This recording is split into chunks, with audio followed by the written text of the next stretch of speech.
Well, hello everyone, and you join us here today to try and figure out how to best spend your money.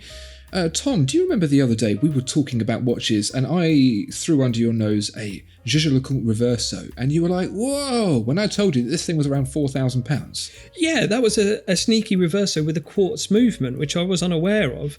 But that got me to thinking, what's the cheapest watches that these luxury brands can offer?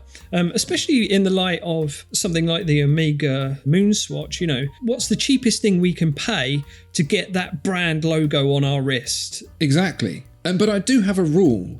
We're not just going to go to these websites and filter by price low to high, because what we want to make sure we do is not just pick up the cheapest, smallest ladies' watch that's 15 millimeters across. We want to pick out watches that are at least unisex size and above and pitch those as the cheapest these brands have to offer. And this, of course, will all be the new prices on product that is available right now to either buy or join a waitlist on.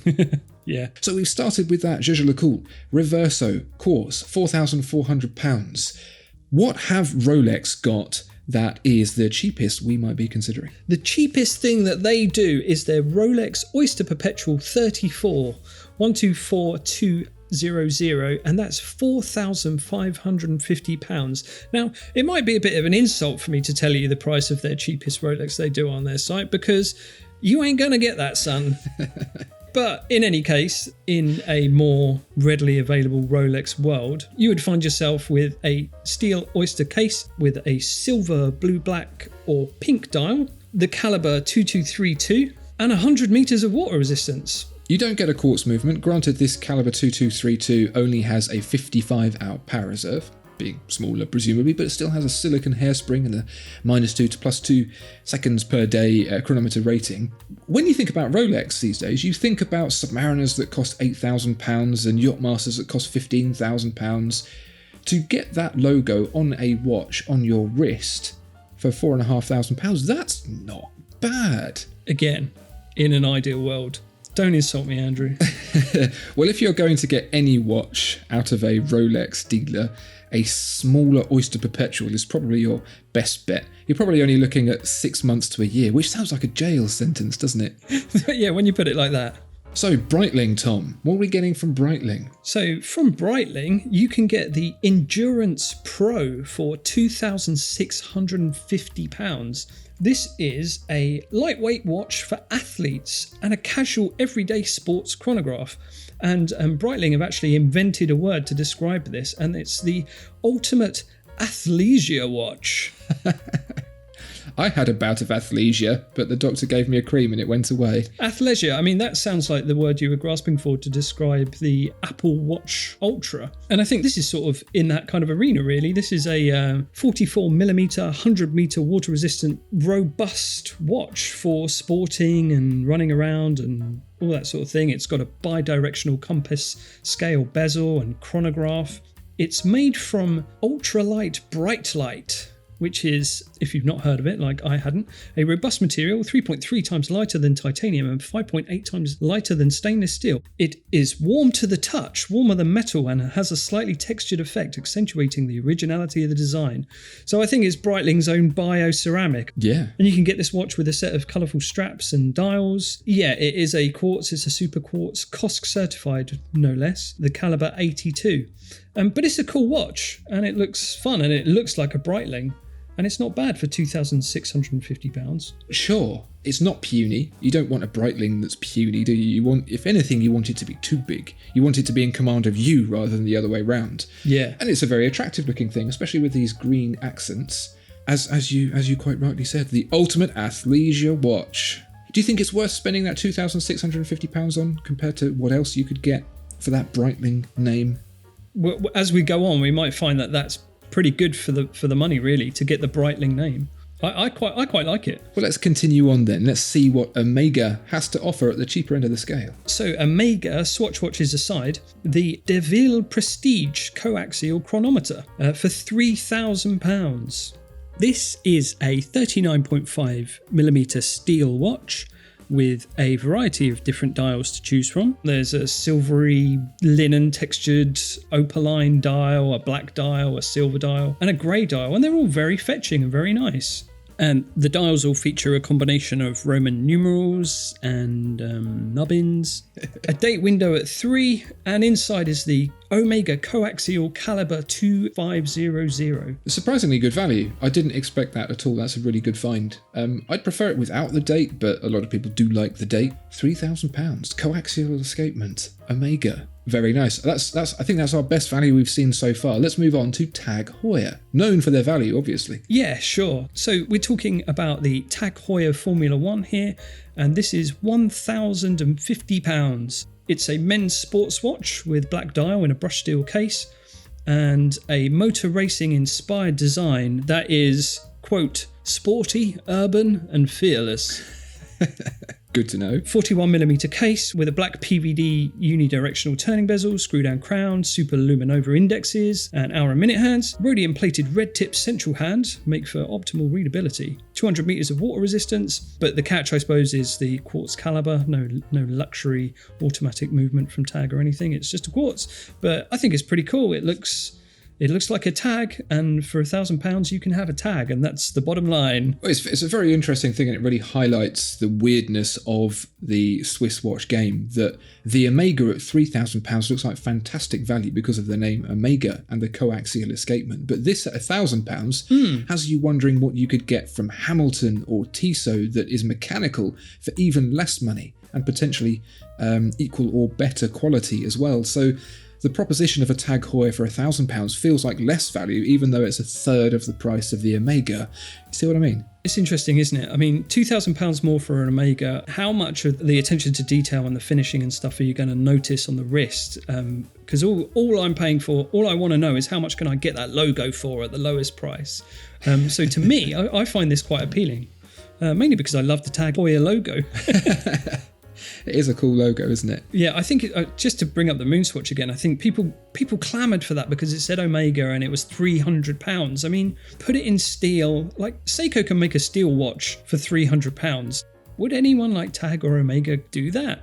Would we want that? I think we probably would. But I think this is as close as you're going to get. It's just whether or not you like Tag, I suppose. Yeah. If you're a listener, £3,000 Omega is a £1,000 Tag Heuer. Better or worse value? Let us know in the comments below. Tom, from one extreme to another, Cartier, known for its very, very nice dress watches, what can you get for your minimum spend? From Cartier, for £2,420, you can get the Cartier Ronde Must de Cartier. It's a unisex watch, or at least it is from pictorial evidence on their website. 36mm in diameter, 7.8mm thick, sandblasted silver dial with blue steel sword-shaped hands. It's got the very coveted beaded crown cabochon-shaped spinel. A cabochon-shaped spinel. High autonomy quartz movement as opposed to a low autonomy quartz movement. You don't have to push the hands around by yourself every now and then when it's gone off for a snooze. Yeah, I'll tap it and say, come on. A black strap made without animal materials. Hooray. And approximately 30 metres of water resistance, which is good if you get pushed off the yacht or pushed in the pool at the Playboy Mansion or whatever you might be doing while wearing your Cartier Ronde Must de Cartier. The funny thing about Cartier is that everyone knows that Cartier is incredibly expensive. It's one of the most prestigious brands on the planet. They sell things that cost many, many, many of pounds, into the hundreds of thousands of them. But if you spoke to someone who didn't really know about watches but was aware of Cartier and asked them how much this cost, they'd probably say something like, wow, I bet that cost as much as £500. And to them, that would be a lot. Yeah. And then to the someone who is more familiar with how much watches cost, they might look at this and say, oh, I think that probably cost around £5,000. So depending on which way you look at it, it's either really good value or terrible value. And that's only because Cartier bridges the gap between fashion and watchmaking so well. From my perspective, £2,420 to own a Cartier product is incredibly good value. But I don't know what the wider world thinks. I'm sure our audience is probably a little bit more on the side of understanding that what Cartier is as a watchmaker, so they might not think that. But what do you think, Tom? I think, yeah, Joe Blogs on the street, if you were to say, he would react in the same way to a £500 watch and a £2,500 watch. Like, it's sort of kind of hard to comprehend. Like, wow, that's a lot. Yeah. Do you want me to kick you in the knackers or absolutely boot you in the knackers. Yeah, neither thanks. Yeah. So moving on to a brand that is very much known for its value, Tudor. Let's see how they swing our opinions on value. What have we got? Well, yeah, Tudor being the value boys, they've proved that again with their lowest offering. You can get for £1,500, you can get the Tudor 1926. Yes, I hadn't heard of it either. It's a 41mm steel case with a smooth steel bezel with a polished finish, opaline dial and embossed decorative pattern, 3 hands and a date, and loads of different options, dial colours, bracelets, straps, etc. That can sort of nudge the price up. But yeah, £1,500 for a Tudor, and it's a pretty safe choice. You're not going to bedazzle anyone, but you're not going to offend anyone either. See, this is where I think it starts to get confusing, and I start to lose my marbles a little bit with what I'd consider good value and not. Because £1,500, it's got a Solita movement in it. It's the sub-brand to Rolex. And again, I'm thinking, but Hamilton and Tissot will give you that and more for quite a bit less. So on the one hand, it doesn't seem like great value. But then when you consider it's half the price of the Omega, still with a mechanical movement, only £500 more than the Tag Heuer. What's the weight of the Tudor brand? Is it better than Tag Heuer in your opinion? I think they're sort of like the people's champion at the minute, aren't they? They're the most electrifying watch brand in watch entertainment. I think you'd be hard pressed to be annoyed by anything Tudor's doing at the minute, really. I mean, yeah, what's not to like? I'm not convinced and I'm not sure why. While I think about that, let's move to the next choice, Audemars Piguet. What is the cheapest watch Audemars Piguet do? The cheapest watch you can get from AP is a Royal Oak. That's the only watch they do, isn't it? Quartz. Right. For £14,800. Everything about those particular words in that sentence confuses me. Yeah. They're not even trying to, bargain bucket the code 1159 or anything. They're giving you a Royal Oak quartz. It's 33mm in diameter, so that sounds quite small, but I think that might be quite cool for a Royal Oak. I'd like to try that on. I bet it looks pretty swish. You might start getting the Vacheron 222 vibes from the size of it, because that case and integrated bracelet wears a bit bigger than you would expect. Yeah, exactly. Yeah, because of the octagonal nature of it, it might actually sort of feel quite right. So yeah, it's a casual take on its benchmark iconic design. You've still got the grand tapisserie dial pattern and a choice of dial colours as well. Yeah, so 33mm in diameter, 7mm thick, so it's quite nice and thin. Stainless steel case. You get white gold applied on the hour markers, which is cool. 50 metres of water resistance, and yeah, the quartz calibre is the 2713 inside. Pretty cool, but still a lot, isn't it? £14,000 for a quartz? How dare they? I wonder if these are more readily available than the automatic versions, which are not readily available at all. So I wonder if there is a value in being able to actually buy a Royal Oak. You'll probably find that these are just as scarce as everything else. Yeah, I'm sure. It's that shape, isn't it? It's that familiar shape. That's what we all want. I'm finding it hard to wrap my head around that number and that movement. I'm sure that movement is built to the highest possible standards, but it has a button battery. Unless they machine the button battery out of the finest tantalum and make it a little octagonal shape so it fits in with the rest of the watch, I don't know how I could stomach paying that much money for a quartz-powered watch. You're paying, all the money goes on the waffle dial. There's something about this that's waffle, and I'm not sure that it's the dial. It's what you and I are doing. Not sure about the value of this one. Let's jump onto Vacheron. From Vacheron Constantine, you can get the 56 self-winding for £10,800. This is a watch inspired by a model dating back to 1956. I think that's probably why they called it 56. That's some good detective work there, Sherlock. So this has got a sector dial in blue or silver with a petrol blue strap or a dark grey strap, depending on the dial. It's 40mm in diameter, 9.6mm thick. Bizarrely, not pictured by Vacheron on the website, is the open-worked caseback, which reveals the automatic movement with its exceptional finishing and elevated oscillating weight in 22 karat gold inspired by the Maltese cross. So take their word for it, it's in there and it looks amazing apparently, but they can't be bothered to picture it. But you can see it here on a keyboard and with some vinyl. And in addition, there's some really bizarre images as well. There's a design rendering Not to be confused with the real thing. There's Screaming Bookman. Yeah, there's Whistle-blowing Vinyl Cover Man.